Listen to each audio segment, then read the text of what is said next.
bersifat korelatif dan juga regresi. Ada sedikit persamaan tapi ada juga sedikit perbedaan. Nanti kita akan bahas satu persatu.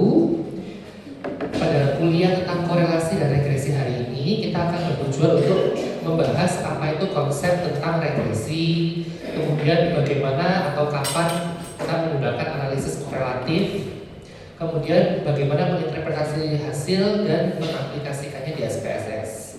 Tidak terlalu susah kok ini ya. Nah, ini ada tabel yang berisikan uji-uji hipotesis. Sedikit banyak mungkin sudah pernah kalian dengar nama-namanya. Ada uji T, ada chi-square dan lain sebagainya. Tetapi hari ini kita akan belajar yang di tabel yang kolomnya paling pojok kiri, yaitu uji Pearson, Spearman yang akan kita gunakan dan juga regresi. Jadi dari tabel ini terlihat ada pertanyaan penelitian yang bersifat komparasi, ada juga yang bersifat korelasi. Bedanya apa sih? Padahal kan sama-sama mencari hubungan ya. Apakah terdapat hubungan antara merokok dengan kanker paru?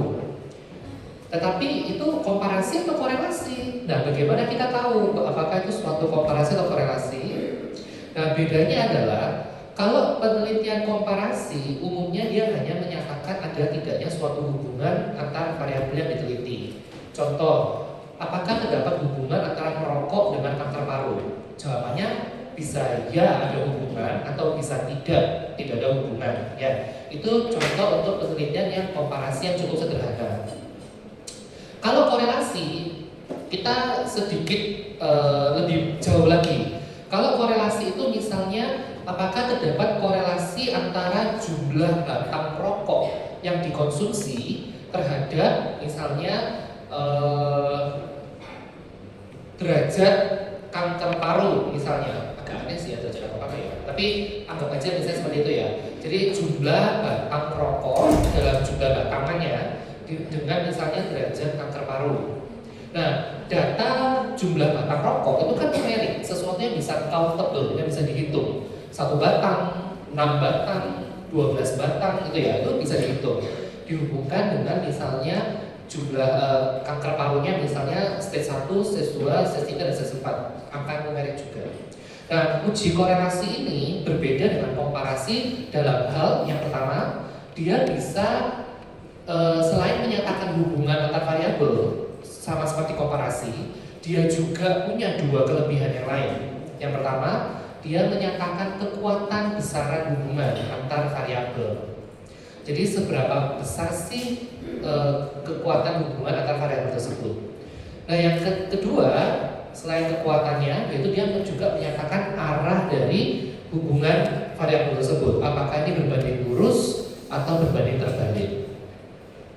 Misal, contohnya, apakah terdapat korelasi antara misal tinggi badan anak dengan berat badan anak? Harapannya semakin naik tinggi badannya, maka semakin berat pula berat badannya. Nah, itu berarti korelasi yang menunjukkan arah positif, berarti berbanding lurus.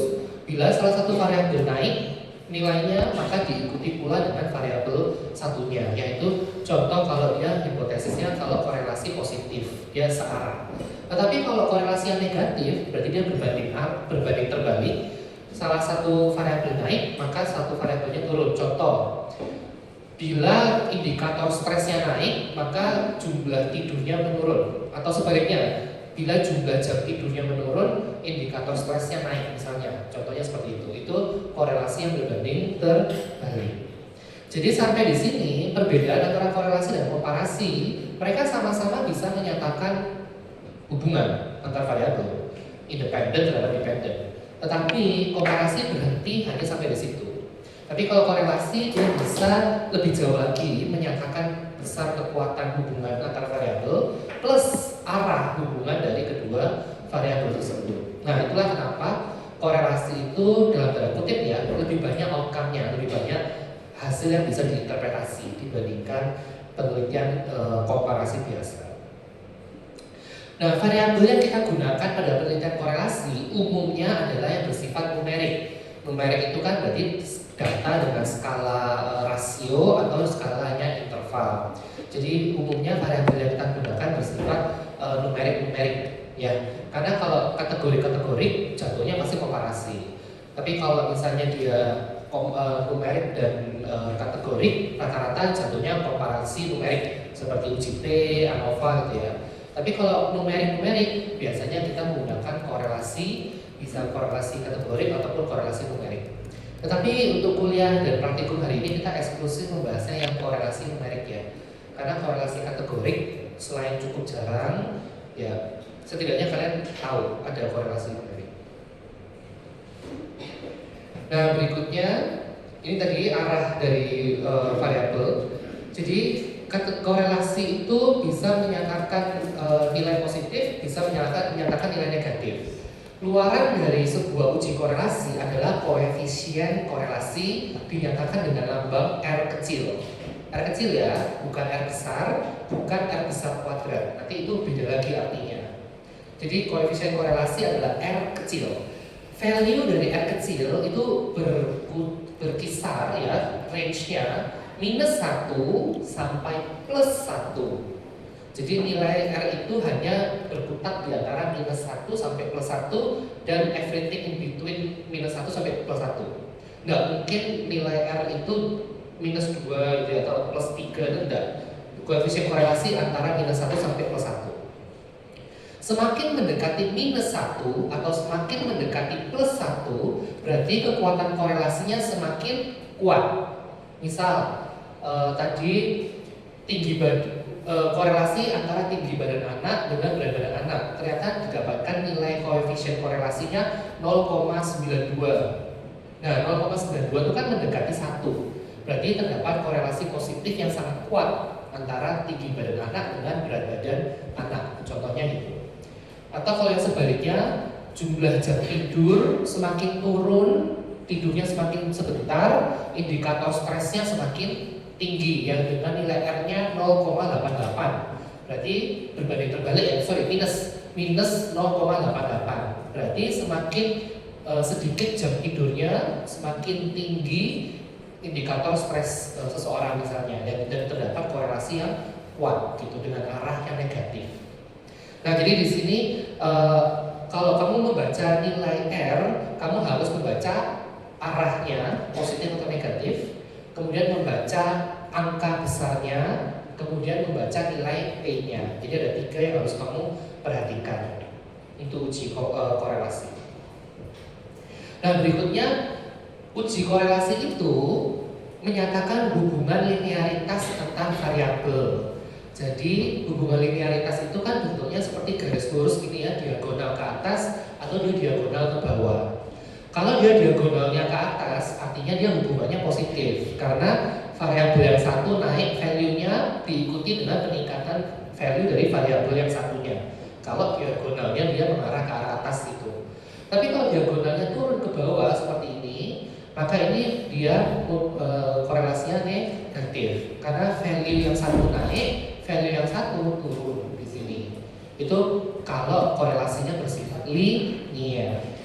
Tetapi kan di muka bumi ini kan tidak semua hubungan itu bersifat linear. Tidak semuanya. Ada hubungan-hubungan yang bersifat selain linear. Contohnya misalnya seperti ini, hubungannya seperti parabola ini ya. Bisa jadi atau hubungannya bersifat kuadratik, logaritmik ataupun asimptok gitu ya. Itu contoh-contoh hubungan yang non linear. Nah, uji Pearson, uji Spearman untuk korelasi tidak bisa membaca yang bersifatnya yang non linear. Alias nanti nilai R yang dihasilkan akan sangat kecil mendekati 0. Makanya kalau kamu nanti melakukan yang skripsinya korelasi, kamu dapat nilai R-nya kecil, berarti itu menandakan hubungan antar variabelnya mungkin tidak bersifat linear. Nah, silakan coba digali lebih lanjut, jangan-jangan variabel kalian itu hubungannya bersifatnya non linear gitu ya. Bisa tadi parabola, hiperbola, kuadratik, logaritmik ataupun asimptok gitu ya. Contoh-contoh hubungan yang lain. Nah, nilai R koefisien korelasi tadi semakin mendekati 0, berarti semakin tidak ada korelasi. Tetapi semakin mendekati nilai -1 atau +1, berarti semakin kuat hubungan korelasi antar variabelnya. Seperti itu. Nah, bagaimana kita tahu dong kalau misalnya hubungan saya itu kira-kira berkorelasi atau tidak? Caranya gampang. Dengan menggunakan SPSS dan fitur graph, ya, kamu bisa membuat sebuah scatter plot seperti ini. Jadi sebelum kamu melakukan uji analisis bivariat korelasinya, kamu bisa mulai dengan deskriptif menggunakan scatter plotnya. Jadi hubungan variabelnya diplot, variabel independen, variabel dependen, gitu ya. Kemudian scatter plot di sumbu X sumbu Y, kamu lihat sebarannya. Biasanya kalau memang ada hubungan linear, data itu akan tersebar di sekitar dan membentuk suatu pola seperti ini biasanya. Tapi kalau data kamu tersebar seperti ini, jadi wassalam ya, berarti ini tidak ada hubungan linearitas antar variabel. Nah, jadi itu bagaimana cara kalau kamu ingin tahu kira-kira hubungan antar variabel itu ada nggak ya korelasinya gitu ya, bisa menggunakan scatter plot. Nah, kemudian nilai P. Dari awal blok kan sudah kita bahasnya nilai P gitu ya. Nilai P menyatakan kemaknaan, nilai P itu ya menyatakan faktor chance yang berperan dalam penilaian ini. Nah, di uji korelasi, tadi selain nilai koefisien korelasi yang R kecil, dia juga akan menghasilkan nilai P. Makanya ketika kamu menginterpretasi hasil korelasi, ada 3 yang harus kamu baca. Tadi lambang positif negatifnya, nilai R-nya, kemudian angka R-nya, dan angka nilai P-nya. Jadi 3 ini yang harus kamu lihat semuanya untuk diinterpretasikan. Umumnya kalau kamu menggunakan alpha atau type 1 error-nya itu 5%, maka nilai P dinyatakan bermakna bila di bawah alpha yaitu 0,05. Tapi kalau alfanya kamu pakai 1, pakai 10, maka tetap nilai P akan dinyatakan bermakna kalau di bawah nilai alfanya ya. Tetapi buat kalian rata-rata pasti biasanya alfanya 5 gitu ya untuk presisi penelitian. Kemudian Pearson dan Spearman itu sama-sama uji korelasi, tapi bedanya kapan pakai Pearson, kapan pakai Spearman. Maka kita bisa lihat di sini Spearman merupakan uji non parametrik dari uji Pearson. Nah, sesuai dengan syarat uji parametrik, maka uji Pearson dipakai kalau syarat-syaratnya terpenuhi. Contohnya datanya bersifat numerik tadi ya. Kemudian dia memiliki sebaran data yang normal untuk kedua variabelnya. Jadi sebelum kamu melakukan uji Pearson atau Spearman, tetap kamu harus melakukan uji normalitas data ya, karena ini datanya data numerik. Kalau dua-duanya tersebar normal, kemudian scatter plotnya mengarahkan adanya ini pola linearitas, maka kamu bisa lanjut ke korelasi di bivariatnya untuk Pearson. Tapi bila salah satu variabel atau keduanya tidak normal, kamu bisa melakukan upaya untuk mentransformasi data terlebih dahulu ya, bisa dengan berbagai macam cara sampai mungkin distribusinya menjadi normal. Tapi kalau at the end of trial and error ternyata tetap mentok tidak bisa dinormalkan, maka ya sudah kita bisa menggunakan uji non parametriknya yaitu yang Spearman-nya. Nah, korelasi Spearman ini menghasilkan koefisien korelasi. Biasanya kita berikan labelnya R kecil S R kecil S subscription ya, yang R-nya S-nya di bawah. Jadi kita tahu bahwa ini adalah koefisien korelasi miliknya si Spearman rank koefisien di sini, bukan R untuk punyanya si Pearson. Jadi kalau Pearson R kecil biasa, kalau Spearman biasanya RAS gitu. Jadi kita tahu ini menggunakan Spearman. Tapi bedanya apa? Secara interpretasinya sama persis dengan si punyanya Pearson. Kamu tetap melihat nilai positif negatif, tetap melihat angkanya, dan tetap melihat nilai P-nya. Nah, ini contohnya misal ya pada kasus ini hubungan antara jam belajar dengan nilai ujian. Kira-kira hipotesisnya apa kalau hubungan antara jam belajar dengan nilai ujian? Harapannya semakin tinggi jam belajarnya, maka semakin tinggi pula nilai ujiannya. Meskipun nilai ujian kan tergantung amal ibadah juga ya kan. tergantung posisi, menentukan prestasi ya, tapi kurang lebih asumsinya di pertanyaan penelitian dan hipotesisnya ini jam belajar semakin tinggi, harapannya nilai juga semakin tinggi. Nah, jadi pertanyaannya adalah apakah terdapat korelasi antara jumlah jam belajar dengan skor nilai ujian? Nah, dua-duanya numerik, ya kan? Jam belajarnya numerik, skor ujian juga numerik, ya kan? Pertanyaannya adalah korelasi. Sebelum lanjut, maka kita harus lakukan uji normalitas data. Uji normalitas data kita pakai uji apa? Yang sudah diajarkan. Uji normalitasnya kita ceknya pakai apa? Bisa deskriptif, bisa analitik. Yang deskriptif kita skip dulu, yang analitik menggunakan apa? Ujinya ada 2. Bisa dipilih salah satu. Normalitas data pakai apa? Ya, Stephen.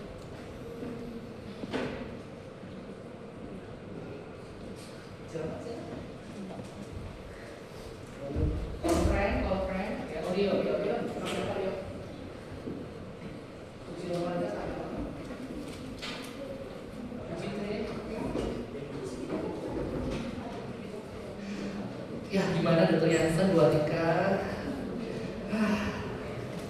Sebelah sini mungkin ada yang tahu uji normalitas kita pakai apa? Apa? Shapiro-Wilk atau Kolmogorov-Smirnov ya. Jadi ada 2, Shapiro-Wilk atau Kolmogorov-Smirnov, bergantung dari jumlah sampel yang digunakan. Kalau di bawah 50 kita pakai Shapiro-Wilk, kalau di atas 50 kita pakai Kolmogorov-Smirnov. Harapannya nilai P di atas 0,05 menyatakan sebaran data yang bersifat normal. Jadi kita boleh pakai yang uji parametrik, uji korelasi Pearson-nya. Seperti itu konsepnya. Dan susah kan? Kemudian kalau datanya nggak normal, kita pakai Spearman-nya. Setelah klik keluar hasilnya di SPSS. Tinggal diinterpretasi hasil koefisien korelasi dan nilai P-nya. Kan nggak susah kan? Nah, meski demikian, tapi kita juga harus tahu bahwa ada pitfall di sini ya. Bahwa ketika melakukan uji korelasi, banyak yang hanya memperhatikan nilai P saja, atau sebaliknya hanya memperhatikan nilai R saja. Jadi mereka kayak lupa bahwa penelitian korelasi ini outcome-nya ada 2, koefisien korelasinya dan nilai P-nya. Jadi keduanya harus diinterpretasi bersama-sama, tidak bisa diberdirikan sendiri-sendiri. Misal contoh di sini ya, di sini tinggi badan dengan jarak lompat, tinggi badan dengan jarak lompat. Didapatkan koefisien korelasinya 0,706, nilai P-nya yang significance to tail 0,005. Artinya apa? Kita lihat dari R-nya dulu. R 0,706 itu berarti mengarah ke suatu korelasi yang positif karena nilainya positif, bukan minus soalnya ya. Jadi itu plus 0,706. Berarti korelasi yang positif antara tinggi badan dengan jarak lompat gitu. Kemudian value-nya 706. Berarti lumayan tinggi nih ya, mendekati 1.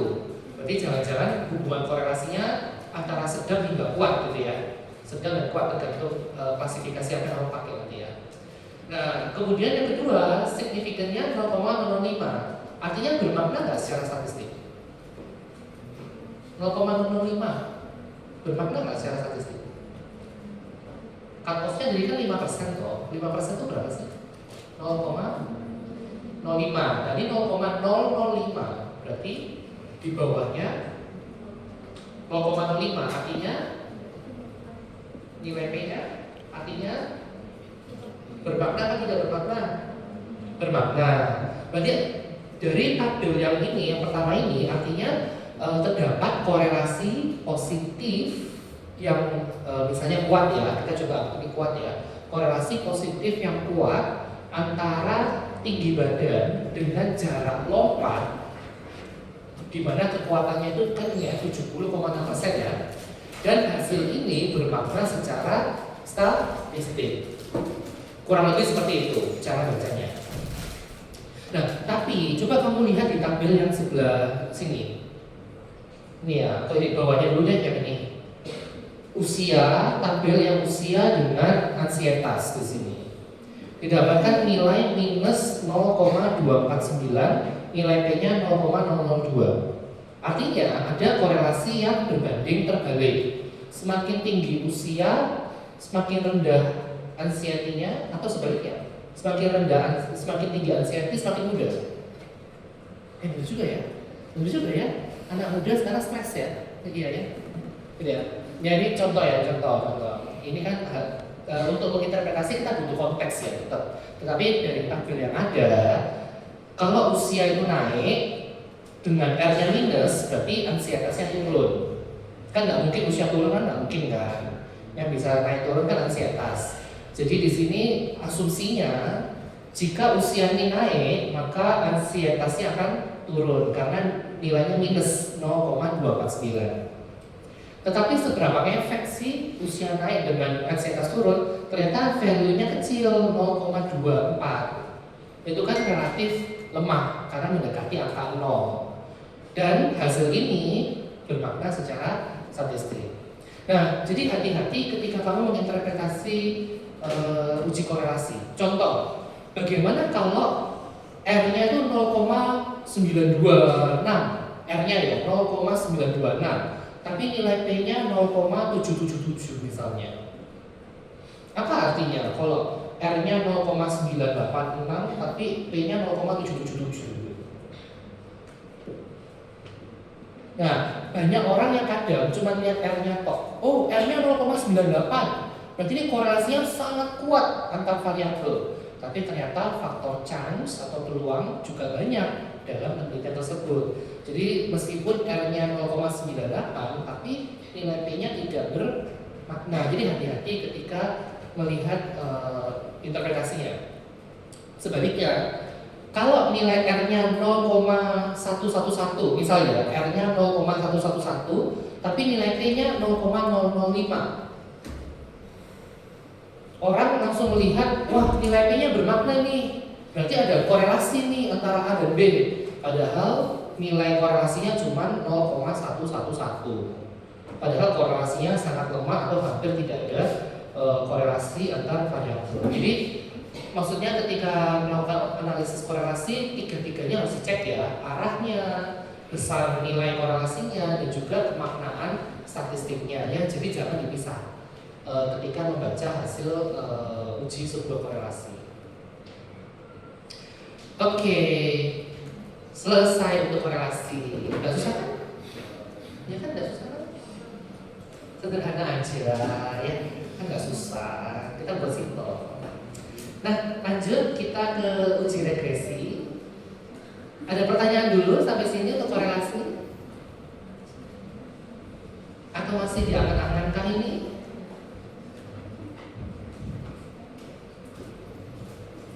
Bisa? Korelasi paham? Sudah? Oke, jadi bedanya komparasi sama korelasi apa? Bedanya komparasi sama korelasi apa? Kalau komparasi dia hanya menyatakan hubungan antara variabel saja, titik, gitu ya. Tapi kalau korelasi dia bisa menyatakan selain hubungan juga menyatakan apa? Arah dan besarnya hubungan. Jadi bukan sekedar dia atau tidak adanya hubungan saja seperti komparasi, tetapi korelasi juga menyatakan arah dan besarnya hubungan antar variabel yang diteliti. Nah susah loh ya ini, jadi ini benar-benar basic ya, basic yang sudah disederhanakan ya, kayak korelasi 101 gitu ya, benar-benar basic. Oke, kita lanjut ke regresi. Nah, penelitian menggunakan uji regresi biasanya penelitian yang cukup advance biasanya. Jadi dia memiliki cukup banyak variabel yang diteliti sehingga variabel-variabel itu bisa dilakukan analisis yang lebih advance. Contohnya yaitu regresi gitu ya. Nah, regresi ini dibagi dua, saya sampaikan dulu jenisnya. Yang umum ya, ada regresi linier, ada regresi logistik. Kalau regresi linier itu biasanya menggunakan variabel dependen yang bersifat numerik. Nah, kalau regresi logistik biasanya dia menggunakan variabel dependen yang bersifat kategorik.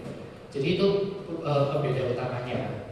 Tapi nanti selain regresi linear dan regresi logistik, di dalamnya mereka lagi itu ada maksudnya ada bentuk-bentuk yang cukup variasi. Ada regresi linear sederhana, ada yang bertingkat, ada juga yang mungkin polinomial dan lain sebagainya.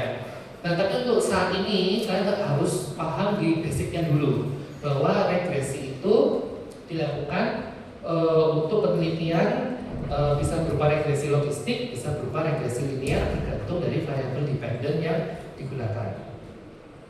Nah, regresi sederhana itu berarti ada satu variabel independen dengan satu variabel dependen. Itu regresi sederhana. Tapi kalau kamu mengusulkan, oh saya mau 5 variabel independen dengan satu variabel dependen, maka itu sudah masuk ke yang regresinya multiple gitu ya, yang majemuk ini, multiple. Jadi berbeda di jumlah variabel yang digunakan. Nah, untuk saat ini kalian cukup belajar yang sederhana dulu gitu ya. Oke.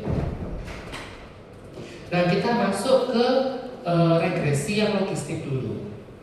Tadi regresi logistik itu digunakan bila penelitian kamu variabel dependennya adalah variabel kategori. Dan kalau mau yang lebih sederhana lagi, pastikan regresinya menggunakan regresi logistik yang binomial kalau variabel dependennya adalah kategori dikotomik. Jadi hanya ya atau tidak, perempuan atau laki, mati atau hidup gitu ya. Jadi itu adalah variabel kategori yang bersifat dikotomik. Contohnya gini, biar lebih mudah gini. Saya punya suatu populasi, ya kan? Ada populasi diabetes deh, ngomongnya diabetes. Ada karakteristik usia, jenis kelamin, berat badan, tinggi badan, IMT, kemudian kadar gula darah, kadar ureum, OTPT gitu ya. Pokoknya data klinisnya lengkap. Nah, kemudian saya mau mencari tahu variabel mana yang menentukan orang ini mati atau tidak gitu ya, contohnya. Nah, berarti variabel dependennya adalah kematian. Nah, kematian itu bersifat kategorik dikotomik karena jawabannya hanya mati ya tidak, atau maksudnya mati dan hidup gitu ya. Kan nggak ada opsi yang lain, setengah mati kan nggak ada, ya kan? Sekarat juga nggak ada gitu kan.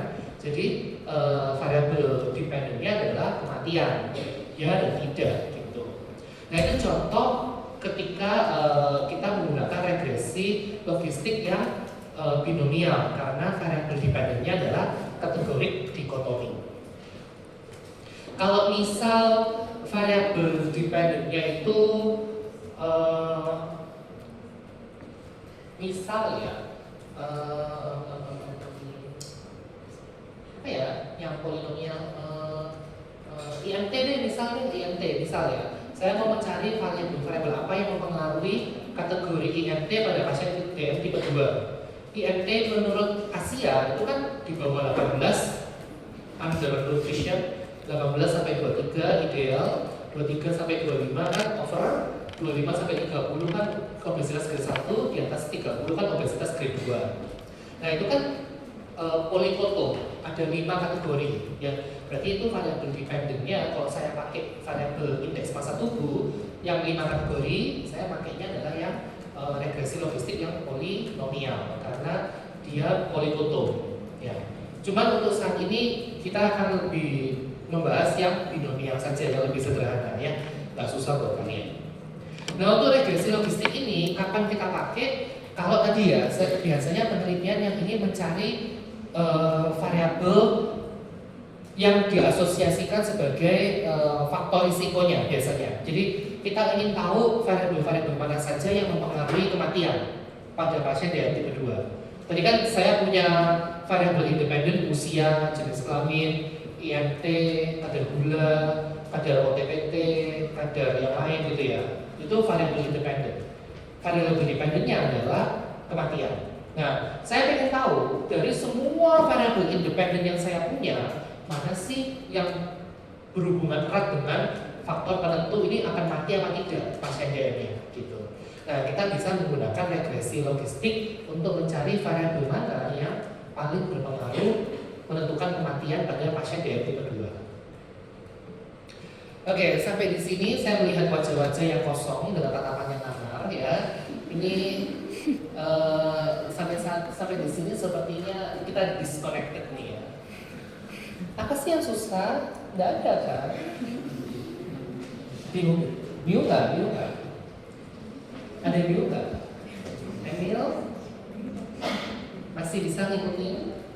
Ekle bisa ngikutin? Sharing nggak? Bisa ngikutin? Waduh. Oke, back to basic ya. Regresi dibagi dua ya, ada regresi logistik, regresi linier. Kalau kita ngomong sekarang logistik, kapan pakai logistik? Kalau variabel dependent adalah variabel kategori. Kalau variabel dependent numerik kita pakainya regresi linier. Nah, di dalam logistik sendiri ada yang binomial, ada yang polinomial gitu ya, tergantung dari kategorisasi variabel kategorinya. Kalau variabel kategorinya kematian iya dan tidak, berarti kita pakai yang binomial yang lebih sederhana ya. Kemudian kalau kategorinya banyak, kita pakai yang polinomial. Nah, kalau variabel independennya cuma satu, berarti kita regresi sederhana. Tapi kalau variabel independennya ada banyak, kita menggunakan regresi yang multiple. Ini sekedar istilah sih sebenarnya ya. Ya. Ya. Regresi.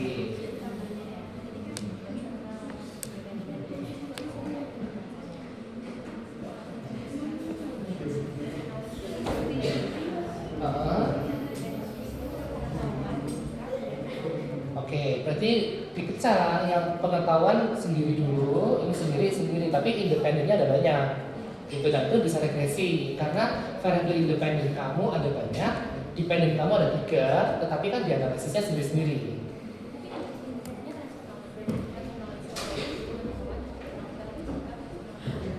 Iya, sesuai dengan pertanyaan kamu. Jadi konsepnya kalau multivariat atau yang misalnya regresi ini ya, berarti variabel independen itu bisa ada beberapa dengan satu variabel dependen. Jadi mereka berbeda dengan bivariat. Kalau bivariat itu kan variabel A dengan Z, B dengan Z, C dengan Z gitu ya. Itu kan kalau bivariat satu-satu kita analisis. Tapi kalau misalnya regresi, kita bisa bersama-sama A, B, C ini dianalisis bersama-sama terhadap Z-nya ini gitu. Itu konsepnya kita melakukan regresi. Jadi kita bisa menarik kesimpulan dari A, B, C, D, E ini mana yang paling berhubungan dengan Z gitu. Kalau bivariat kan nggak bisa. Bivariat kan satu-satu, A dengan Z hasilnya ini, B dengan Z hasilnya ini gitu. Jadi kita tidak tahu mana yang paling berhubungan gitu ya. Oke, saya lanjutkan ya. Ini untuk regresi ya. Nah, untuk regresi logistik ini umumnya dibagi dua konsep. Untuk konsep penelitiannya, ada yang bersifat konsep etiologi, ada yang berkonsepnya bersifat prediktif. Nah, mana yang mana ini tergantung dari konteks penelitian kalian. Jadi bisa bersifat etiologi, bisa bersifat prediktif. Nah, maksudnya apa? Kan regresi ini kan bisa menggunakan multivariat, maksudnya menggunakan variabel independen yang banyak. Kan variabel independen nggak cuma satu, bisa banyak. Nah, kalian bisa menganalisis dari variabel A, B, C, D, E mana yang paling berhubungan dengan Z. Nah, itu dengan konsep etiologi ataupun konsep prediktif.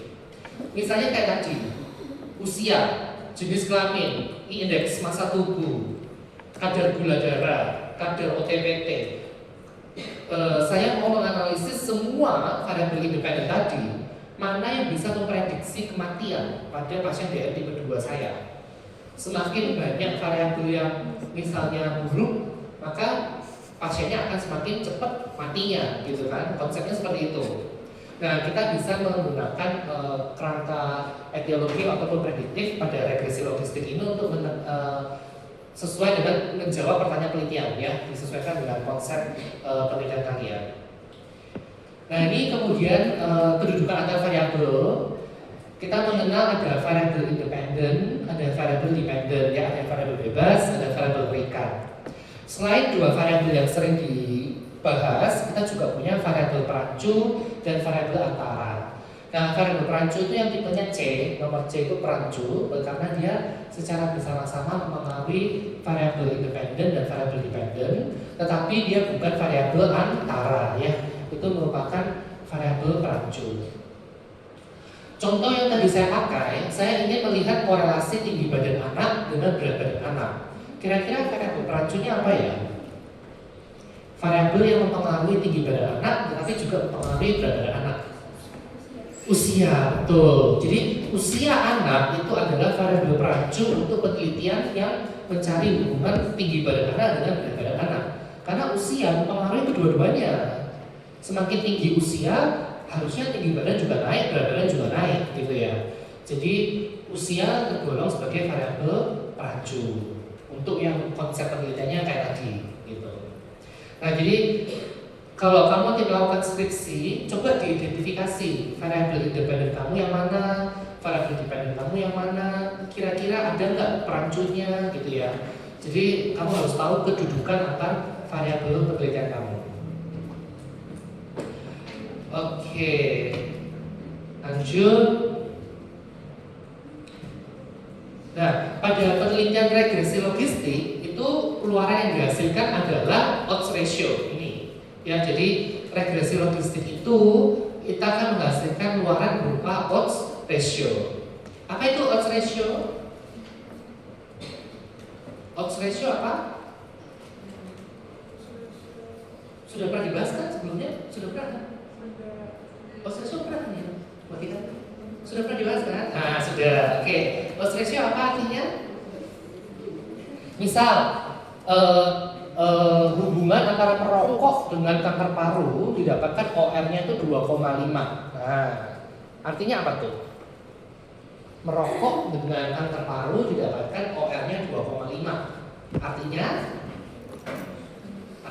orang yang merokok 2,5 kali lebih beresiko terkena kanker paru. Semua setuju? Setuju? Ya, sebetulnya definisi awamnya seperti itu nggak salah sih, kalau nggak salah kok ya. Orang merokok dengan kanker paru OR-nya 2,5, orang awam biasanya ngomongnya, oh berarti kalau merokok risikonya 2,5 kali lipat untuk mengalami kanker paru. Itu istilah definisi awamnya. Tapi kalau gitu tak balik. Kalau RR relatif risknya 2,5, merokok dengan kanker paru RR-nya 2,5. Artinya apa?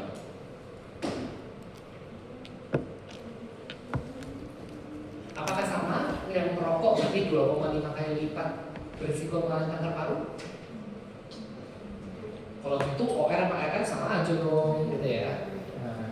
Nah itu sedikit pemicu ya, supaya kalian lebih paham di definisi OR sama RR ya. Apa sih bedanya, apa sih samanya gitu ya. Sama-sama menyatakan sesuatu, tetapi ada sedikit perbedaan gitu antara OR dan RR. Nah, untuk regresi logistik, dia akan menghasilkan luaran berbentuk odds ratio. Selain odds ratio, regresi logistik juga akan menghasilkan persamaan regresi yang seperti ada di gambar depan. Nah, jadi persamaan regresi ini bisa dihasilkan dari tabel variables in the equation yang akan dihasilkan di output SPSS. Kita bisa menyusun persamaan regresi seperti ini. Y itu adalah outcome, ya kan? Di sini ada betanya adalah konstanta, kemudian ditambah koefisien dikali dengan variabel yang diteliti. Ini adalah persamaan regresi.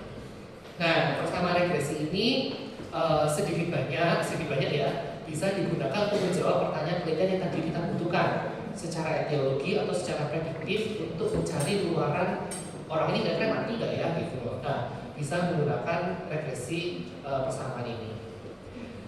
Nah, kita breakdown dulu. Kalau misalnya nanti di SPSS keluar hasilnya ya, variables in the equation, kemudian angka-angkanya kamu ambil, kamu masukkan ke dalam persamaan regresi, kemudian setelah dihitung-hitung, kita bisa menghitung probabilitas seseorang mengalami outcome dengan menggunakan rumus ini. Probability adalah 1 dibagi 1 ditambah bilangan Euler ya, natural pangkat minus Y. Nah, Y ini diambil dari Y hasil persamaan regresi logistik tadi. Karena probability selalu terletak di antara 0 dan 1 ya. 0 tidak mungkin terjadi dan 1 pasti terjadi. Nilai probabilistik selalu berkisar antara 0 sampai 1. Di muka bumi ini yang pasti adalah kematian ya. Kita semua pasti akan mati gitu ya. Jadi kematian probability pas 1. Makanya kenapa kurvanya hasil probability ini bentuknya ini ngomongnya apa ya? Sigmoid ya, lupa. Namanya kurva bentuknya sigmoid. Karena dia tidak pernah menyentuh 0 dan dia tidak pernah menyentuh 1, dia bentuknya pokoknya sigmoid seperti ini. Nah, nilai ini bisa kita hitung berdasarkan variabel yang kita miliki di subjek. Nah, ini contoh ya. Saya punya pasien dengan dislipidemia dan hipertensi, luarannya adalah stroke di sini. Saya mau tahu berapa sih sumbangsi kalau pasienku dislipidemia dan hipertensi, probability dia untuk stroke kira-kira berapa persen? Bisa loh kita hitung dengan hasil regresi logistik ini. Jadi dengan mendapat, ini kan sudah kita masukin ke SPSS, sudah kita klik, keluarlah tabel yang atas. Dari tabel yang atas, kita masukkan ke dalam rumus regresi tadi. Nah, rumus regresi ini diambil dari sini. Ini adalah konstantanya, ini adalah koefisien variabelnya. Jadi kita tinggal kalikan Y untuk stroke ya, luaran mengalami stroke adalah konstanta ditambah koefisien kali variabel. Kalau variabelnya dia punya dislipidemia diisi 1, kalau dia tidak punya dislipidemia diisi 0. Nah, kemudian dihitung-hitung dapatlah nilai Y-nya sekian kalau dia punya dua-duanya. Y-nya sekian kita masukkan ke rumus probabilitas tadi. Dapatlah probability dia mengalami stroke sebesar 73,5%. Jadi amazingnya regresi logistik ini bisa digunakan untuk memprediksi luaran pada subjek kalian. Makanya kenapa salah satu penggunaan regresi logistik dalam kerangka prediktif ya contohnya seperti ini. Kita bisa memprediksi luaran berdasarkan data klinis yang dimiliki oleh subjek gitu. Dan kita bisa menghitung per subjeknya masing-masing. Ternyata kalaupun kamu nggak dislipidemia dan kamu nggak punya hipertensi, tetap aja risiko stroke-nya 9,6%. Ya tetap beresiko tapi kecil gitu. Nah, berarti persamaan regresinya bagus banget dong dok, bisa dipakai untuk memprediksi nasib seseorang gitu ya. Saya tahu kapan mau mati gitu ya. Ya nggak juga sih, nggak juga ya. Karena kematian itu rahasia Tuhan ya guys. Ya, kita nggak pernah tahu kapan kita mati. Nah, kalau regresinya itu sudah dibuat persamaannya, apakah kemudian regresi itu serta-merta kita percaya dan kita pakai hasilnya? Jawabannya tentu tidak dong, betul ya. Jadi persamaan regresi yang dihasilkan itu belum tentu valid ya, harus kita cek dulu kalibrasi dan diskriminasinya. Diskriminasi dulu. Diskriminasi ini adalah kemampuan dari persamaan regresi tersebut untuk membedakan mana yang benar-benar sakit dari yang benar-benar tidak sakit. Maksudnya dalam artian ini mana yang benar-benar mengalami outcome dari yang tidak mengalami outcome. Kalau diskriminasinya itu dinyatakan dengan kurva AUC mendekati 1 atau mendekati 100%, maka kemampuan persamaan regresi ini untuk membedakan mana yang mana ya antara positif dan negatif berarti semakin sensitif, maksudnya semakin bagus dia untuk membedakan mana yang akan mengalami luaran dan mana yang tidak mengalami luaran penelitian. Jadi persamaan regresi itu tidak serta-merta kamu bisa percaya, kamu harus cek dulu kemampuan diskriminasinya dan kemampuan kalibrasinya. Nah, kalibrasi ini berbicara apakah dia kalau diulang terus rumusnya dengan di populasi yang sama atau berbeda, dia bisa menghasilkan hasil yang reliable di situ ya. Jadi dia tuh hasilnya tetap konsisten, menghasilkan luaran yang konsisten. Ini adalah kemampuan kalibrasinya. Oke, jadi persamaan regresi logistik yang dihasilkan tetap harus diuji diskriminasi dan kalibrasinya ya. Oke, regresi logistik sudah selesai, ini sekedar pengenalan ya. Sekarang kita masuk ke regresi linear.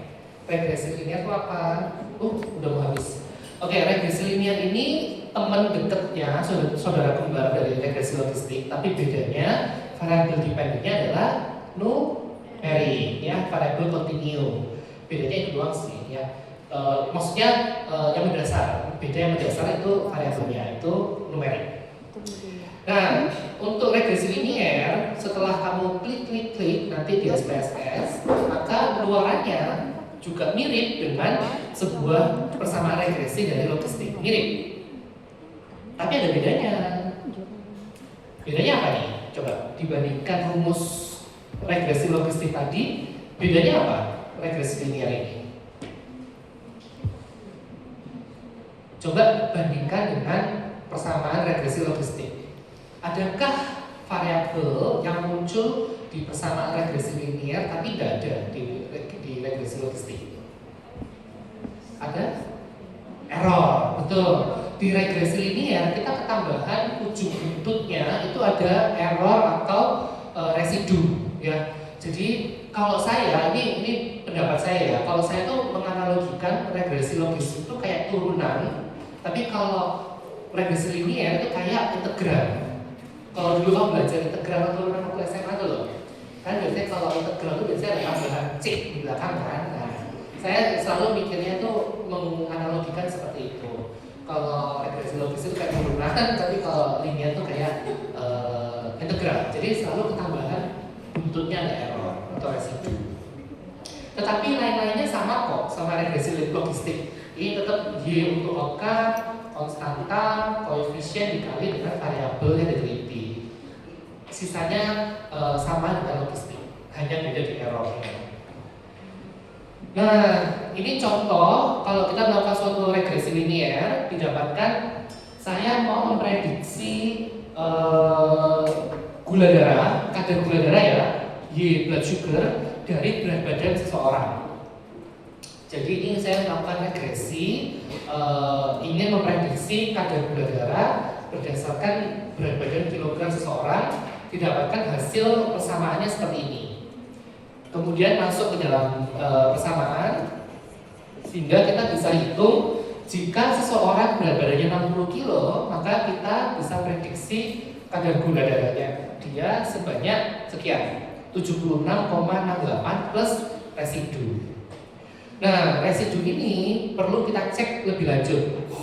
Sama seperti regresi logistik yang persamaannya perlu dicek diskriminasi dan kalibrasi, maka persamaan regresi linear juga perlu dicek asumsi-asumsi regresinya. Jadi tidak serta-merta kita percaya begitu saja dengan persamaan yang dihasilkan. Nah, yang pertama yang perlu kita cek apa di regresi linear itu adalah koefisien determinansi. Ini ya, uji ANOVA-nya. Uji ANOVA ini menyatakan berarti ada hubungan yang bermakna antara variabel yang teliti. Di sini nilai ANOVA di bawah 0,5. Kemudian yang kedua kita cek koefisien determinansinya. Koefisien determinansi ini perhatikan dilambangkan dengan nilai R besar kuadrat. Jadi jangan ketukar dengan koefisien korelasi yang R kecil. Ya, kapital, kapitil, nanti ini yang beda nih interpretasinya. Ya, kalau R kapital dia koefisien determinansi. Ya, kalau R kapitil berarti dia koefisien korelasi. Ya, kan kapitil katanya sudah resmi masuk IED kan? Ya kan? Berarti boleh dipakai. Nah, apa itu koefisien determinansi? Koefisien determinansi itu menyatakan variasi dari luaran itu dipengaruhi berapa persen sih dari si variabel independen yang kita teliti gitu ya. Jadi semakin tinggi koefisien determinansi mendekati 1 atau 100 ya, 100% maksudnya, itu maka semakin besar pengaruh variabel independen dalam menjelaskan variasi yang ditemukan di penelitian ini terhadap variabel dependennya. Jadi intinya kasarannya ya, seberapa pengaruhnya sih si variabel independen terhadap dependennya ya. Semakin tinggi value R kuadratnya, berarti semakin berpengaruh si variabel independennya dalam menjelaskan variasi si hasil dependennya. Seperti itu. Ya, kalau regresi logistik kita punya OR, kita punya ini FYI aja ya, ini kebanyakan informasi. Oke. Nah, ini yang terakhir ya dari regresi linear, yaitu asumsi-asumsi linearitas yang perlu diperiksa. Ada asumsi linearitas, asumsi normalitas, asumsi homoskedasitas, asumsi independensi, dan multicollinearity. Nah, ini adalah asumsi-asumsi yang perlu dicek satu demi satu dan harus dilihat mereka terpenuhi atau tidak. Umumnya kita bisa menyatakan regresi linear ini bisa dipakai kalau ya memang semua asumsi ini terpenuhi ya. Jadi maksudnya itu ini sah lah gitu ya, valid, regresinya bisa dipakai. Kalau tidak terpenuhi, maka bersama regresi tadi hati-hati dalam melakukan interpretasi terhadap hasil regresinya. Nah, yang ini tabel ini meresumekan tadi ya, apa yang perlu kita lihat dalam menilai asumsi bersama regresinya. Jadi yang pertama misalnya linearitas. Nah, linearitas itu bisa kita cek dari scatter plot. Dari scatter plot itu kita bisa temukan pola linear tadi. Semakin naik, semakin tinggi, apa semakin naik, semakin turun. Pokoknya dia melihat polanya ada pola linear tadi. Kemudian residu itu dia ketika kita cek normalitas, dia distribusinya normal. Kemudian residu itu di tabel residu dia ratanya 0. Jadi error yang di belakang bersama regresi tadi diharapkan setelah dicek error itu residu itu min-nya 0. Jadi artinya tidak ada error yang bisa maksudnya mempengaruhi luarannya. Kalau misalnya errornya itu ternyata min-nya tidak 0, berarti bisa muncul faktor bukan perancu ya, tapi ya pokoknya ada faktor yang bisa mempengaruhi luaran dari bersama regresi kamu karena errornya tidak 0 residunya. Oke. Kemudian yang berikutnya multicollinearitas. Multicollinearitas ini dilihat kalau variabel independen kamu ada beberapa. Misal tadi saya mau memprediksi misalnya gula darah, ya, jadi gula darah. Saya mau memprediksi kadar gula darah dari berat badan.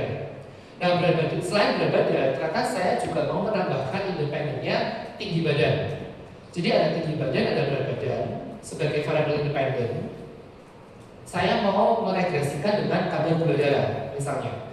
Nah, antara sesama variabel independen, si tinggi dan berat, ini juga tidak boleh ada multicollinearity. Jadi maksudnya mereka juga tidak boleh memiliki hubungan korelasi linear yang terlalu bermakna ya, karena itu bisa menjadi bias dalam mempengaruhi variabel dependennya. Makanya kita harus mengecek asumsi multicollinearity itu supaya sesama variabel independen dia juga tidak boleh berhubungan korelasinya yang sangat kuat gitu ya, karena itu bisa mempengaruhi dependennya. Kemudian yang terakhir yaitu asumsi homoskedasitas. Homoskedasitas ini merupakan asumsi yang menilai variasi dari residu. Intinya di homoskedasitas ini residu itu kan diharapkan 0 min-nya ya. Kemudian kita bisa melakukan scatter plot di sini untuk menilai sebaran variasi dari residu. Kita berharap homoskedasitas itu variasinya tetap konstan sepanjang terjadi perubahan variabel. Jadi semakin tinggi di sumbu X ya, di sumbu X, semakin variabel itu naik nilainya, tetapi variasinya tetap konstan pada tabel yang grafik yang di atas. Nah, ini kita nyatakan homoskedasitasnya terpenuhi karena tidak ada perubahan pola variasinya. Meskipun sumbu X-nya ya semakin bertambah value-nya. Tetapi berbeda dengan kurva yang di tengah atau kurva yang paling bawah. Kurva yang di tengah dan kurva yang paling bawah, ketika sumbu X-nya berubah, maksudnya value-nya berubah, seiring bertambahnya sumbu X-nya, kok ada pola yang muncul pada sebaran variasi nilainya ini. Semakin menurun kemudian naik lagi atau lama-lama semakin menurun. Nah, ini berarti asumsi homoskedasitasnya tidak terpenuhi karena variasi nilainya tidak konstan di sini. Berbeda dengan grafik yang paling atas kiri sini. Nah, jadi ini asumsi homoskedasitas ini bisa dilakukan dicek dengan menilai scatter plot ya. Kita lihat apakah ada perubahan variasi nilainya atau tidak. Oke. Nah, untuk regresi linear memang relatif lebih kompleks dibandingkan regresi logistik karena memang ada banyak asumsi yang perlu dicek apakah asumsinya terpenuhi atau tidak. Jadi kalau misalnya kamu melakukan skripsi dan rencana regresi linear, maka kamu harus bersiap-siap untuk menguasai dan menilai asumsi-asumsi tersebut satu persatu. Oke, kesimpulan. Jadi untuk kuliah korelasi dan regresi ini kalian sudah belajar bedanya komparasi dengan korelasi. Oke, korelasi selain menyatakan ada tidaknya hubungan, dia juga menyatakan arah dan besar hubungan. Korelasi ada Pearson, ada Spearman, sebenarnya ada korelasi yang lain, tetapi yang sederhana yang umum kita gunakan Pearson dan Spearman. Bedanya di mana? Satu uji parametrik, satu uji non parametrik, tergantung dari pemenuhan syarat uji parametrik. Kalau syarat terpenuhi kita pakai Pearson, kalau tidak terpenuhi kita pakai Spearman. Kemudian untuk regresi ini kita pakai kalau kamu ingin melihat hubungan antar variabel independen terhadap variabel dependen, terutama kalau variabel independennya ada banyak. Contohnya kalau misalnya 2, 3, 4, atau 5 independen secara bersama-sama mempengaruhi variabel dependen. Nah, itu kamu bisa menggunakan regresi logistik atau regresi linear. Mana yang mana dipakai tergantung dari jenis data variabel dependennya. Kalau data dependennya kategorik, kamu menggunakan logistik. Kalau numerik, kamu menggunakan linear. Nah, baik regresi logistik maupun linear, keduanya akan menghasilkan persamaan regresi yang bisa dipakai selama asumsi dan syaratnya tadi terpenuhi. Oke, sampai di sini ada pertanyaan? Krik-krik ini ya. Ada pertanyaan?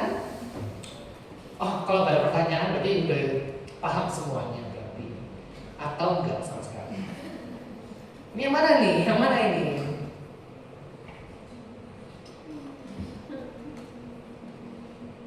Oke, ada pertanyaan? Ada yang merasa bingung?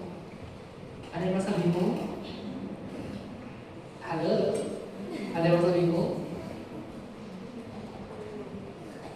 Tidak ada?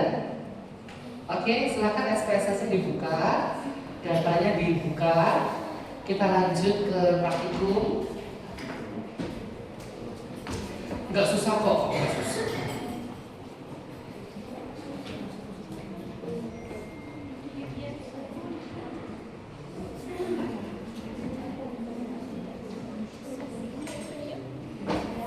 Sambil jalan silakan kalau ada yang mau bertanya ya tentang korelasi dan regresi ya.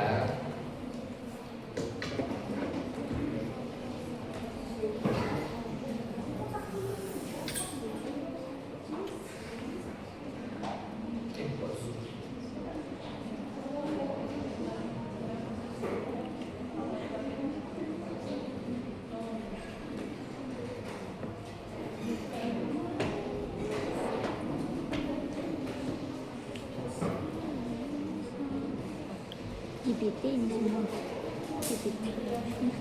GPT ini buat anakku 24. Cuma aku lihat punyamu ini ada sumbernya gimana ya udah ngobat dan Sudah dapat datanya, sudah dapat filenya, silakan dibuka. belum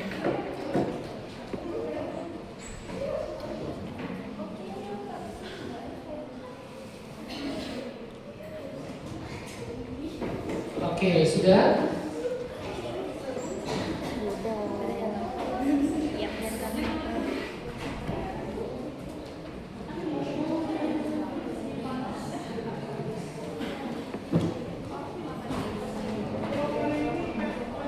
kok punya aku banyak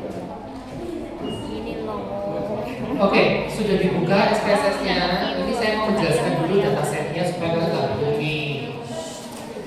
Oke, nah teman-teman silakan kamu cek ke variable view, buka variable view-nya.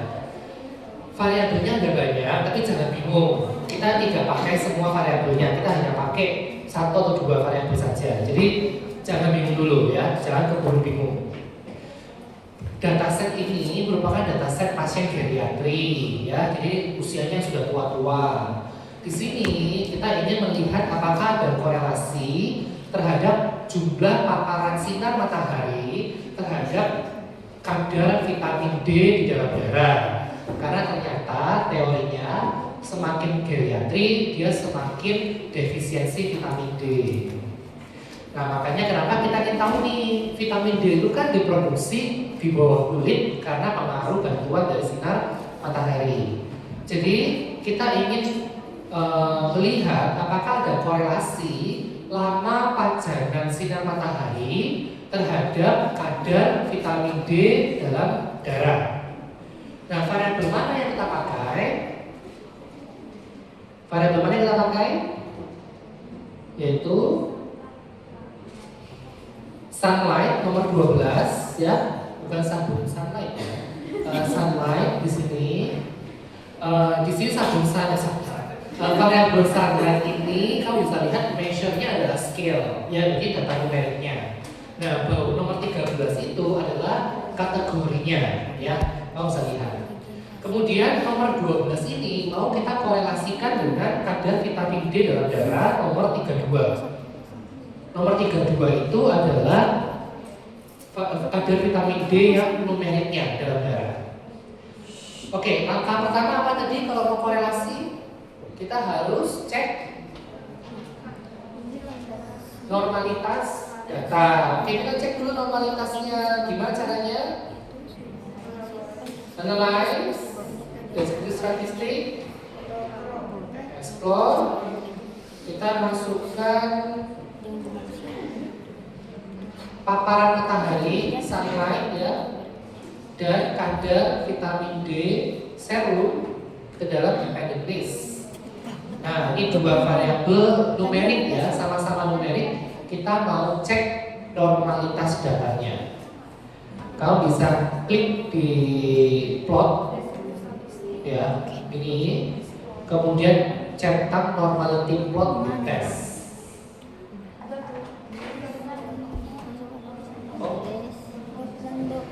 Ya. Oh iya, pelan-pelan ya. Normalitas itu udah pernah waktu explore. sebelumnya. Iya. Ini yang mana ya? Oke, sampai sini ada yang masih ketinggalan? Ada yang masih ketinggalan? Sekali kamu ketinggalan, kamu Nggak ketinggalan ada jauh. lah. Nggak ada lah. Paparan matahari ada ke bawah, nggak ada. Oh, paparan matahari yang mana? Ini ya, yang kuning. Ini ya. Terus yang mana lagi?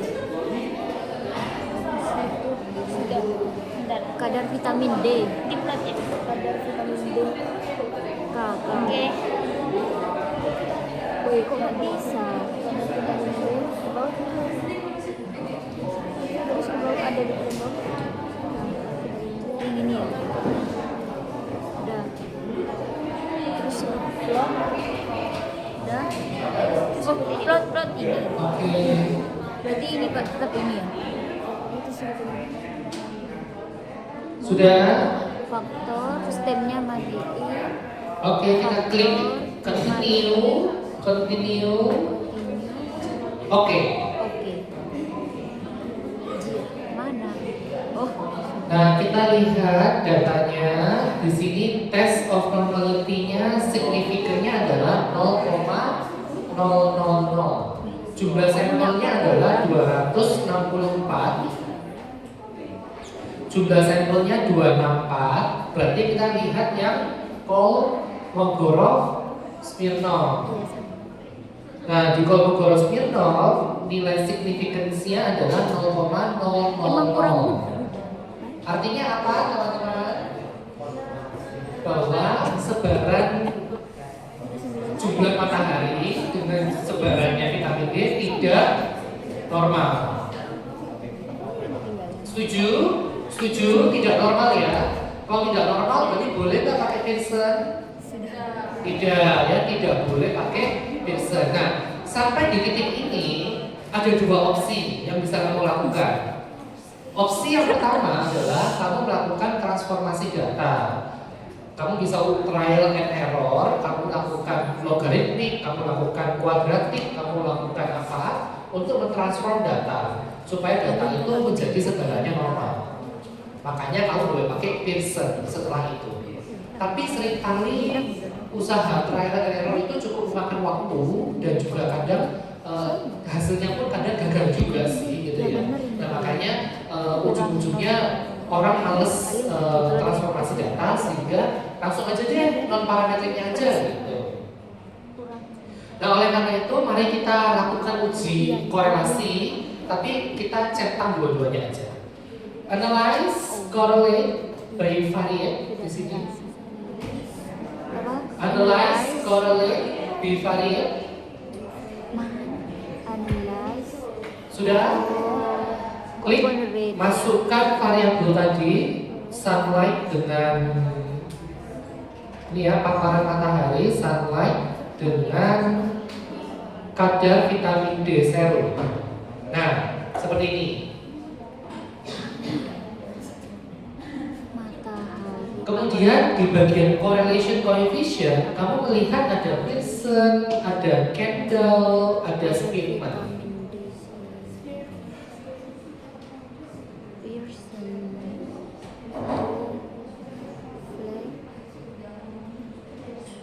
Nah, kemudian kita lakukan harusnya kita centang Spearman-nya saja, Pearson-nya jangan dicentang.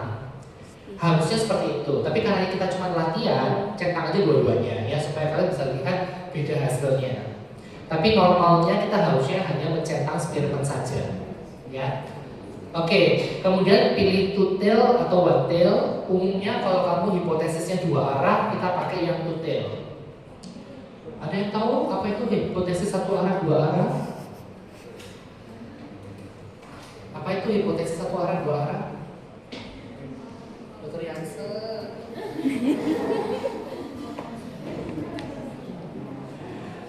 Aduh.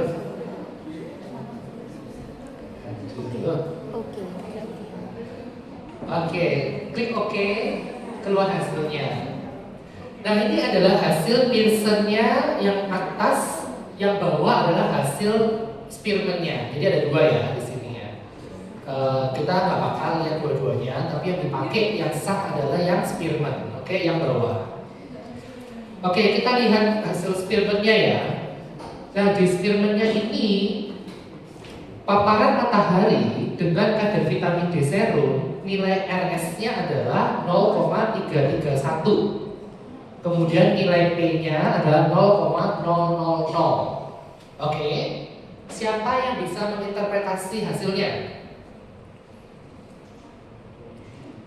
Ada? Ada yang berani mencoba untuk menginterpretasi hasil?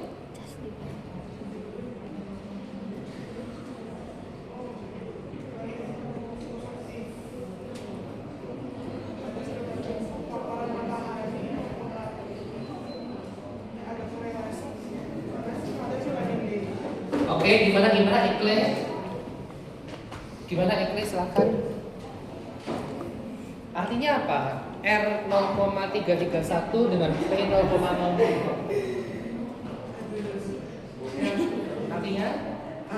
Kalau yang kadar vitamin D itu kan kita lihat kan dok. Nah, berarti paparan matahari itu dia ada korelasinya, ada hubungan untuk mempengaruhi si kadar vitamin D serumnya ini. Mempengaruhinya itu seperti apa? Positif. Berarti artinya semakin lama paparannya semakin tinggi kadar vitamin D. Kadar vitamin. Berarti orang tua harus jemur nih ya. Yes. Oke, lanjut. Terus, nah ini. Terus kadar vitamin D bermakna. Nah, nilai 0,331 artinya apa?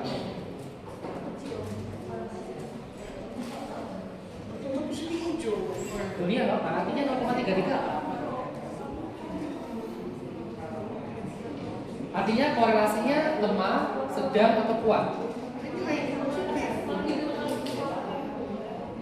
Ya, 1 itu kan berarti kan 100 ya. Kalau 0,33 kan berarti kan 33%. Ya, 33 itu apa? Nah, oke. Nah, jadi teman-teman ini tergantung referensi yang mau pakai. Jadi saya sampaikan dulu.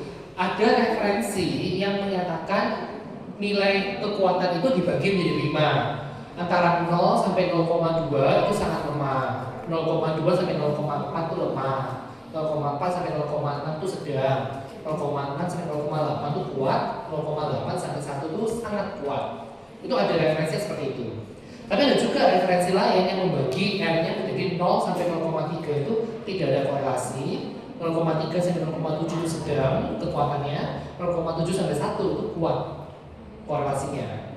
Jadi tergantung referensi yang mau pakai dari mana. Tetapi konsepnya kan tetap sama, bahwa mendekati 0 berarti tidak ada korelasi linear antara variabel dan derivatif. Dan semakin mendekati 1 atau minus 1 berarti semakin kuat korelasi linear antar variabelnya. Jadi untuk menginterpretasi ini tergantung tadi ya referensi yang mau pakai ya. Either way konsepnya sama kok tapi ya gitu. Nah, nilai P-nya 0,0000 artinya hubungan ini bermakna secara statistik karena di bawah 0,05 ya. Jadi ketika menginterpretasi hasil ini dibaca semuanya bahwa korelasi antara jumlah paparan matahari dengan kadar vitamin D serum memiliki korelasi positif yang misalnya sedang gitu ya, sedang dengan hasil ini ternyata bermakna secara statistik seperti itu kurang lebihnya. Ada yang bingung? Ada yang bingung? Tidak susah kan korelasi? Nah, tapi kita nggak puas nih, dong kalau kayak gini doang saya nggak melihat polanya. Polanya bisa kita tampilkan dalam bentuk scatter plot. Nah, coba kita bikin scatter plotnya. Oke. Klik graph, legacy dialog, pilih scatter dan atau dot di sini.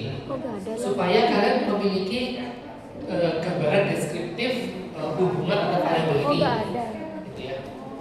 Pasti ada kok, cuma beda buttonnya aja. Pasti ada, tapi beda button. Apa? Scatter. Carilah fitur scatter plot atau diagramnya. Scatter dot. Iya. Scatter dot. Ya. Kan ada negasinya. Oke, sudah semua klik scatter dan plotnya.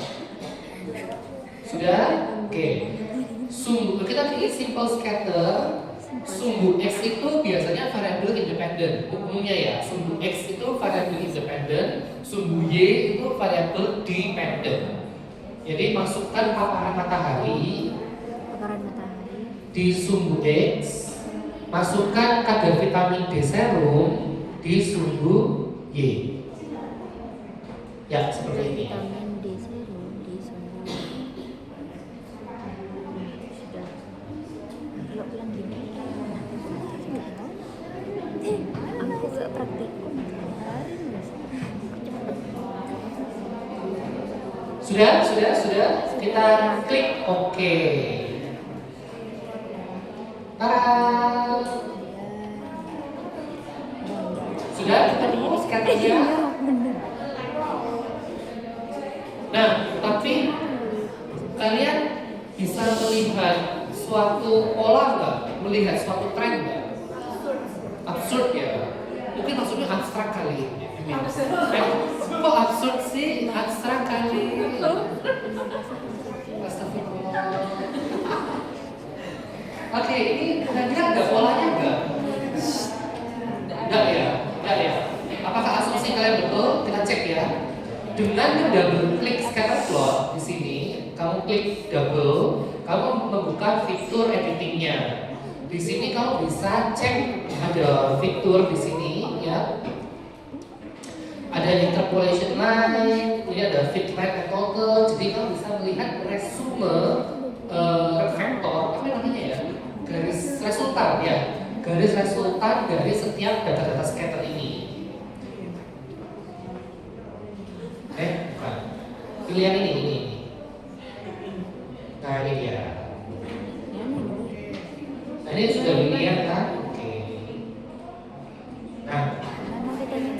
ternyata kalau kamu double klik dan membuka window apa tadi manajemen editingnya, kamu bisa menambahkan garis resultan. Dari garis resultan ini, kamu bisa lihat bahwa loh betul kok ini korelasinya positif loh, karena dia naik garisnya positif sesuai dengan nilai dari Pearson dan Spearman-nya. Betul kan? Betul kan? Nah, ya. Betul. Double klik, pilih yang add fit line to photo.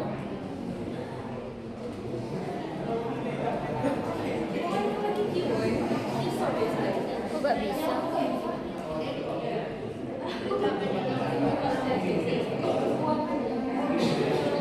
Kok gak bisa? Kok malah aku gak tahu lanjut apa ya tadi. Ya udah. Ya, sudah.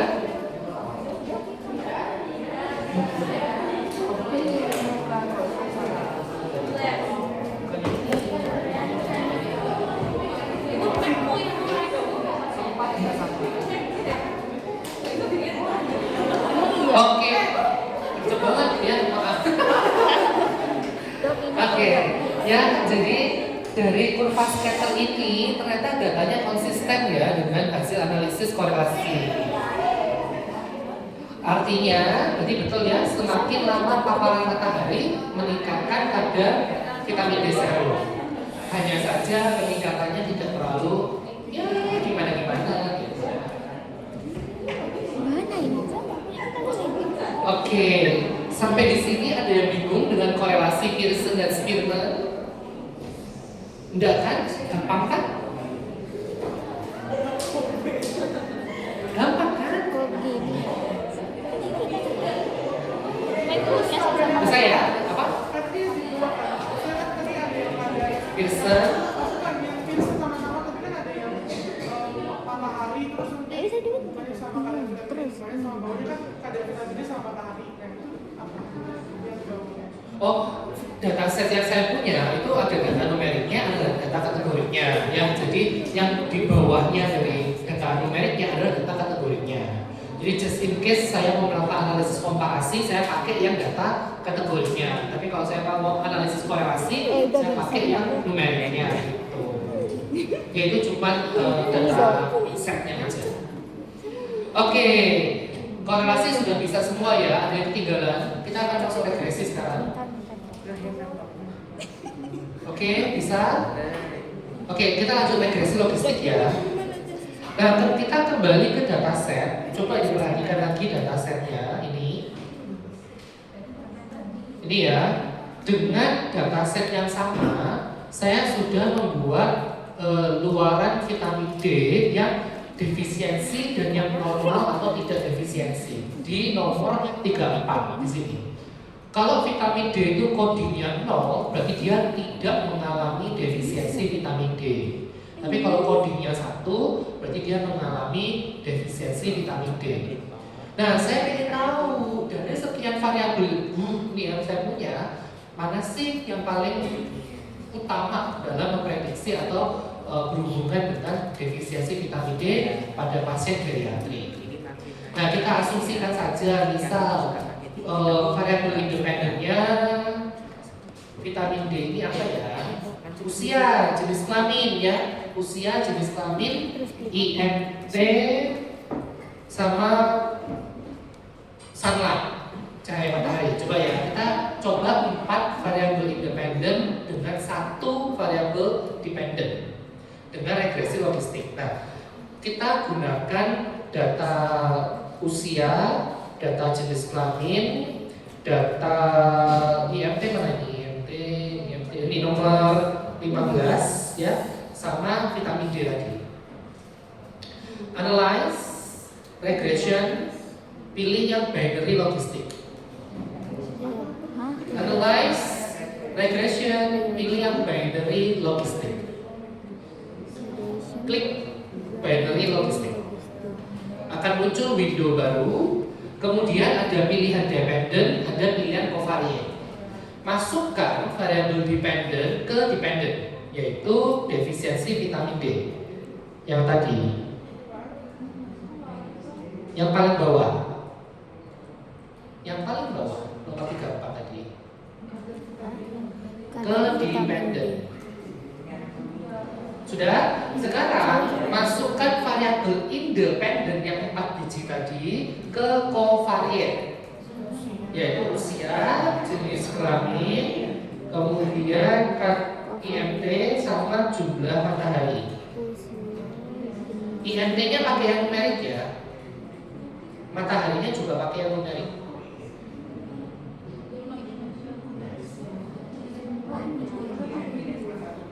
Mana BMI? Kok gak ada?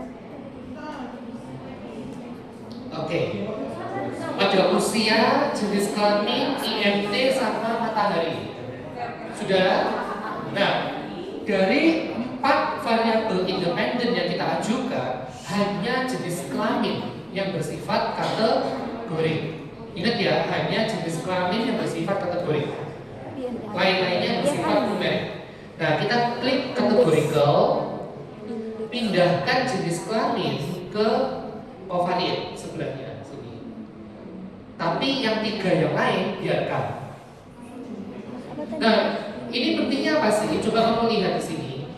Di kolom yang ini ya, kolom ini covariate. Kamu bisa lihat bahwa kalau jenis kelamin kan lambangnya kan nominal, yaitu 3 lingkaran yang sejajar, diagram Venn. Tapi kalau yang data yang lain bentuknya kan bergaris. Makanya kenapa penting di SPSS untuk kamu melabel skala kamu supaya kamu tuh tidak bingung ini dataku yang numerik apa ya dataku yang kategorik melalui label tersebut. Hanya data yang bersifat kategorik yang kamu masukkan ke dalam categorical covariate seperti ini. Oke, yang numerik tidak perlu dimasukkan ke kategori covariate. Klik continue. Oke, kemudian option, klik option, pilih Hosmer, Lenshaw, dan CI for SPB, exponential of B, ya, betul.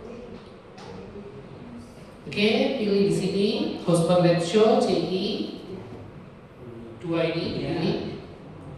Hosmer, Lenshaw ini akan menilai kalibrasi, ya. CI-nya nanti digunakan untuk inferensial, ya, kembali ke populasi. Sudah? Klik continue, klik OK. Nah, tabel yang dihasilkan, banyak banget, ya, banyak banget. Nah, tapi kamu harus tahu tabel mana yang perlu kamu lihat. Jadi jangan bingung dulu, ya. Dilihat mana yang perlu dilihat. Di sini juga kasus yang dianalisis ada 264 ya di tabel yang pertama. Kemudian di tabel yang ketiga kamu bisa lihat, kedua, ini ada tidak defisiensi 0, defisiensi 1 ya kodenya. Kemudian untuk kategorinya ini perempuan 1, laki-laki 0 di sini ya. Lanjut kita lihat di model summary di satu metode enter ini ada model summary. Di sini ada Nagelkerke R-square. Ada namanya Nagelkerke R-square. Nagelkerke R-square ini dia padanannya koefisien determinansi pada regresi linier. Artinya meskipun kita menggunakan regresi logistik, tetapi kita juga bisa menilai seberapa besar sumbangsi dari variabel independen terhadap variasi hasil dependennya dengan menggunakan koefisien Nagelkerke R-square. Jadi Nagelkerke R-square ini adalah koefisien determinansinya si regresi logistik. Kalau R kuadrat tadi kan di regresi linier, tapi kalau Nagelkerke ini di regresi logistik. Interpretasinya, definisinya sama, cara bacanya. Oke. Kemudian Hosmer Lenshaw-nya di atas 0,5, berarti kalibrasinya bagus. Kemudian kita lihat di variable in the equation. Nah, ini yang paling penting. Di tabel variables in the equation. Apa yang kita lihat di sini? Signifikannya sama eksponensial B. Nah, kalau signifikan menyatakan nilai p-value, eksponensial B ini menyatakan nilai OR. Nah, sebelahnya menyatakan nilai CI, confidence interval. Oke, jadi jangan bingung dulu ya. Kita lihat dari usia, jenis kelamin, BMI, dan sunlight, yang bermakna yang mana? Yang bermakna yang mana? BMI dan sunlight. Usia dan jenis kelamin ternyata tidak bermakna di sini. Kemudian dari eksponensial B-nya, OR-nya, ternyata jenis kelamin dan BMI itu merupakan faktor risiko terhadap terjadinya defisiensi vitamin D. Tetapi sunlight merupakan faktor protektif terhadap terjadinya defisiensi vitamin D. Kenapa? Kok bisa gitu dong? Karena ingat, OR dan RR itu tidak boleh melewati angka 1. Di bawah 1 berarti dia adalah faktor protektif. Di atas 1 berarti adalah faktor risiko. Makanya saya tahu ini, jenis kelamin sama usia merupakan faktor risiko karena nilai OR-nya di atas 1. Tapi kalau untuk sunlight, dia merupakan faktor protektif terhadap defisiensi vitamin D karena OR-nya di bawah 1. Oke. Ada yang bingung? OR-nya itu yang eksponensial B, yang ini. Yang SPB ini.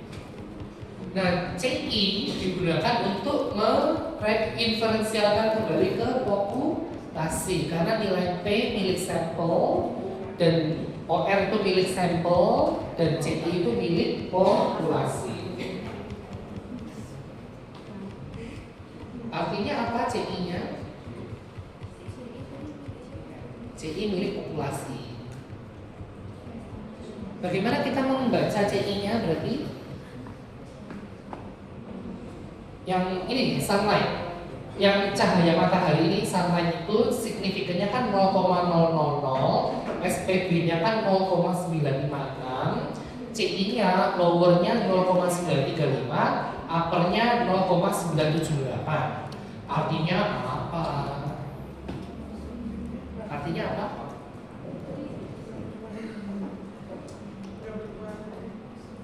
Cara bacanya gimana? Bahwa sinar matahari ini berarti kan dia memiliki hubungan yang bermakna terhadap defisiensi vitamin D. Karena OR-nya di bawah 1, maka cahaya matahari adalah faktor protektif terhadap defisiensi vitamin D. Kita yakin faktor protektifnya itu maksudnya gini, orang yang terpapar matahari berarti 0,956 kali berisiko mengalami defisiensi vitamin D. Karena 0,9 kali berarti kan dia protektif, bukan 2,5 kayak tadi. Ya kan? Nah, kan 0,956 ini miliknya sampel yang 264 orang doang yang ada pada penelitian ini. Nah, tapi kan jumlah orang geriatrik kan nggak cuma 264, jumlahnya kan banyak di populasi. Nah, nilai OR 0,956 ini kita kembalikan atau kita inferensikan kembali ke populasi dalam bentuk CI. Nah, artinya nilai OR di populasi itu antara 0,935 sampai 0,978. Nah, cara bacanya berarti pada subjek yang 264 ini odds ratio-nya 0,956. Tapi bila penelitian ini diulang pada seluruh populasi yang sama geriatrinya, kita yakin 95% bahwa nilai OR di populasi akan terletak dalam rentang 0,935 sampai 0,978. OR-nya tidak melewati angka 1. Kenapa? Kenapa sih tidak melewati angka 1? Contohnya deh kayak usia deh. Usia ini lewat angka 1 enggak? Usia.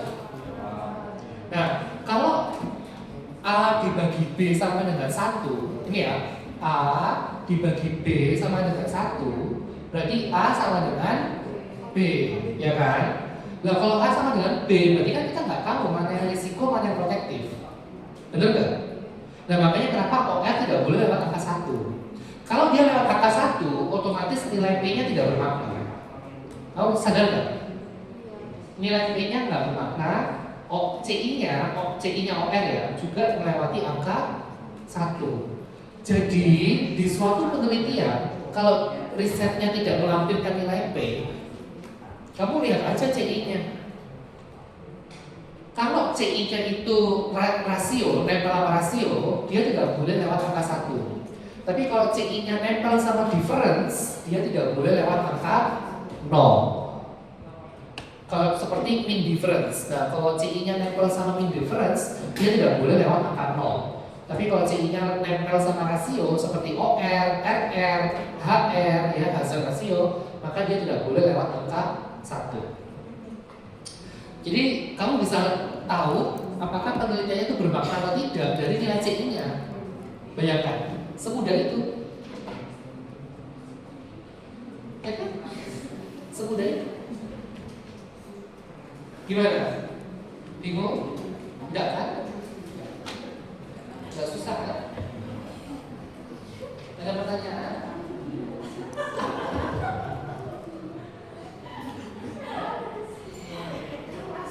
Oh keras.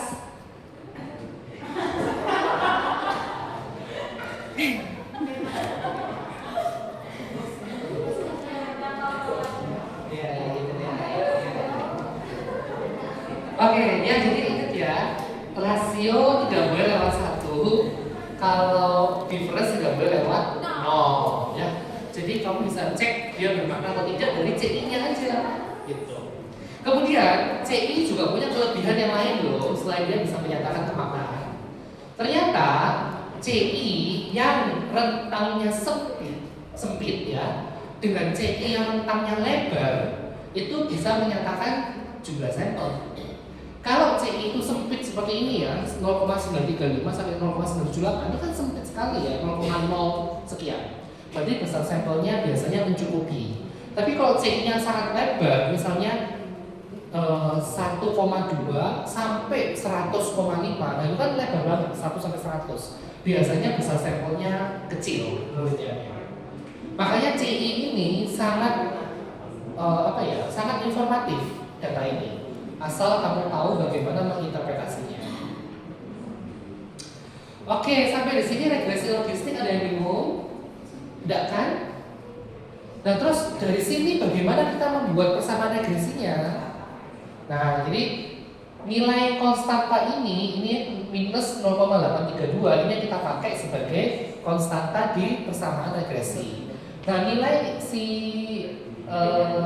B ini, nilai B ini merupakan nilai dari koefisien variabelnya. Jadi ketika kita menyusun persamaan regresi, kita menggunakan nilai B yang ada di sini, konstantanya sama B.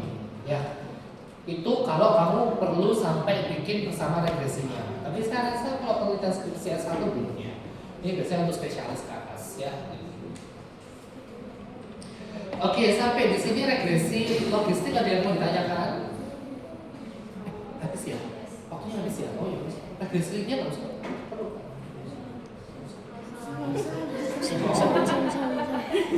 Oh gitu. Kalau itu usianya regresi linear ya. Oke. Ada pertanyaan nggak sebelum kita tutup? Ditutup berarti. Selesai kan? Ada pertanyaan? Nanti aku Ada pertanyaan? Ada pertanyaan? Ada pertanyaan? Oke. Siapa yang tahu bedanya R kecil dan R besar? R kecil dan R besar. R kapital sama R kapital. Ada yang tahu bedanya? Ayo angkat tangan, angkat tangan. Apa? Apa? Apa Leo? Melissa? Dokter Denis. Kamu nyimpennya pencet X. Kata Melissa? Iya. Takut saya.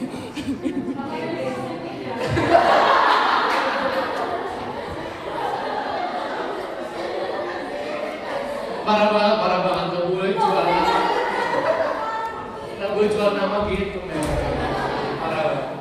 Ya, kalau R kecil, koefisien korelasi. Kalau R besar, koefisien determinasi. Nggak susah kan? Nggak susah kan? Ditunggu soal ujian.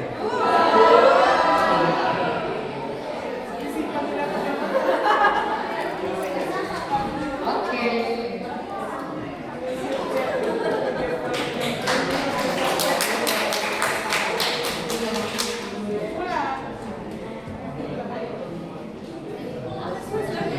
Iya.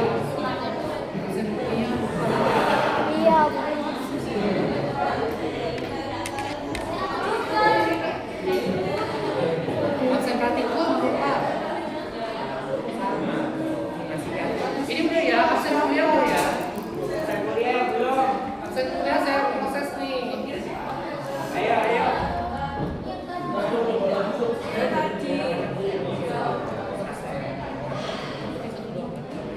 Oke, 3. Ini yang tadi. Yang tadi belum absen sekarang. Oke. Pak histeris. Ya.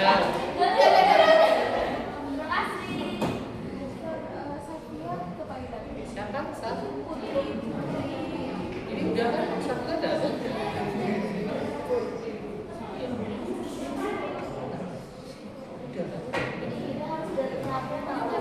Ini tadi. Oke, udah ya.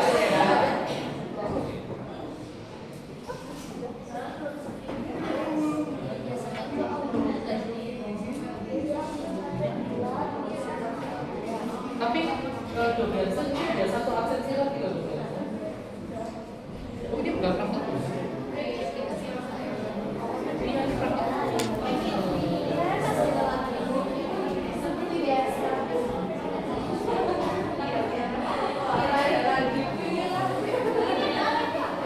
Nah, ini yang SPSS, yang praktikumnya.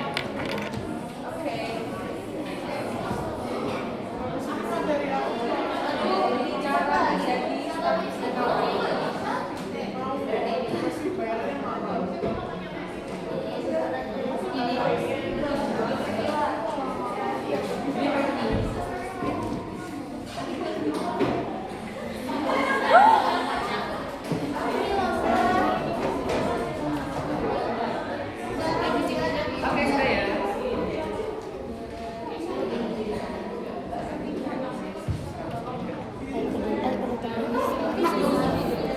Nanyain tikus. Aku ngeliat mukanya itu langsung teringat dengan drama acting teman wasit.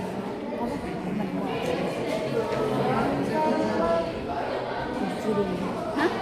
Dikirim. Salah teman acting. Oke, sudah semua ya. Aku lo nggak mau julid. Siapa? Chelsea. Nggak mau julid dan stop.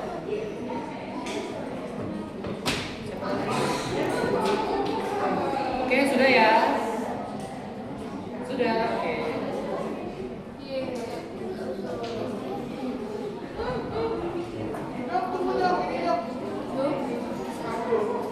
Siapa? Belum.